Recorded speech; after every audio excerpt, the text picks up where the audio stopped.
வெளிநாடுகளில் புதுசாக ஒரு ட்ரெண்டு, அதுவும் யார்கிட்ட, யங்ஸ்டர்ஸ்கிட்ட என்னன்னு பார்த்தீங்கன்னா போஸ்டிங் ஜீரோ அப்படின்னு சொல்லிட்டு.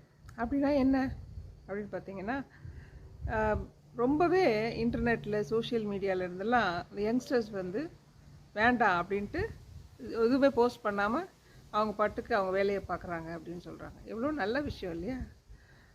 இதை பார்க்கும்பொழுது நம்ம சூப்பர் ஸ்டார் படத்தில் வரும், ஞாபகம் இருக்கா?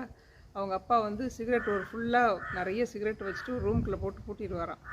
எவ்வளோ வேணாலும் நீ குடி அப்படின்னு சொல்லிட்டு, ஸ்மோக் பண்ணிவிட்டு எப்போ உனக்கு வேண்டாம்னு நினைக்கிறோ வெளியே வா அப்படின்னு சொல்லி அவர் வந்து அதனால தான் அந்த பழக்கத்தை விட்டேன்ற மாதிரி வந்திருக்கும். அது மாதிரி தான் நினைக்கிறேன்.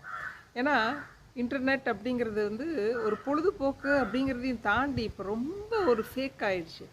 எல்லாருமே எதையோ ஒன்று விற்கணும், எதையாவது ஒன்று சொல்லி கொடுத்து நம்ம காசு சம்பாதிக்கணும் அப்படின்னு கங்கணம் கட்டிக்கிட்டு போஸ்ட்டு ஓப்பன் பண்ணாலே இதை வாங்குங்க அதை வாங்குங்க, இல்லை இந்த கிளாஸில் சேருங்க அந்த கிளாஸில் சேருங்க, இது உங்ககிட்ட இல்லைன்னா அவ்வளோதான் உங்கள் லைஃப் அப்படிங்கிற மாதிரிலாம் போயிட்டுருக்கு. சரி, யங்ஸ்டர்ஸை தான் விட்டு வச்சுருக்காங்கன்னு பார்த்தா 50 வயசுக்கு மேலே உள்ளவங்களுக்குன்னு தனியாக ஏஐ கோர்ஸ் நீங்கள் படிக்கலை அப்படின்னா உங்கள் லைஃப்பில் அவ்வளோதான் நீங்கள் அப்படின்ற மாதிரிலாம் வருது. பயமாகவும் இருக்குது பார்க்குறதுக்கு.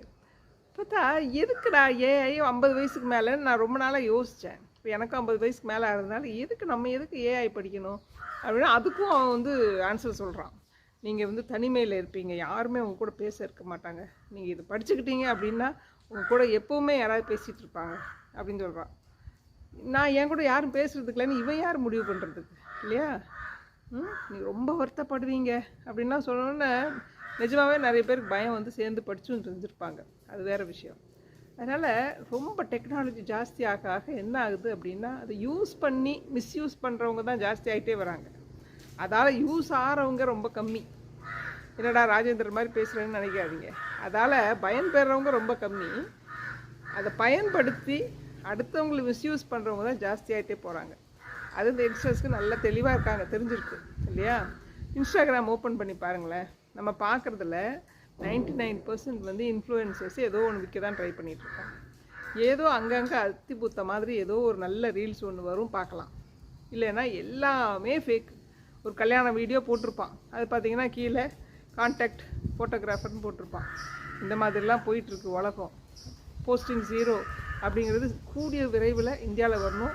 அதுவும் இப்போல்லாம் வந்து 40 வயதுக்கு மேலே உள்ளவங்க தான் ரொம்ப அடிக்ட் ஆகி போயிருக்காங்க டெக்னாலஜியில். ஸோ அவங்களுக்கெல்லாமே சொல்லிக் கொடுக்க வேண்டியிருக்கு. இப்போ நம்ம திருப்பியும் ஜீரோவிலேருந்து உழைச்சிக்கோங்கப்பா, பார்க்காதீங்கப்பா அப்படின்னு. ஸோ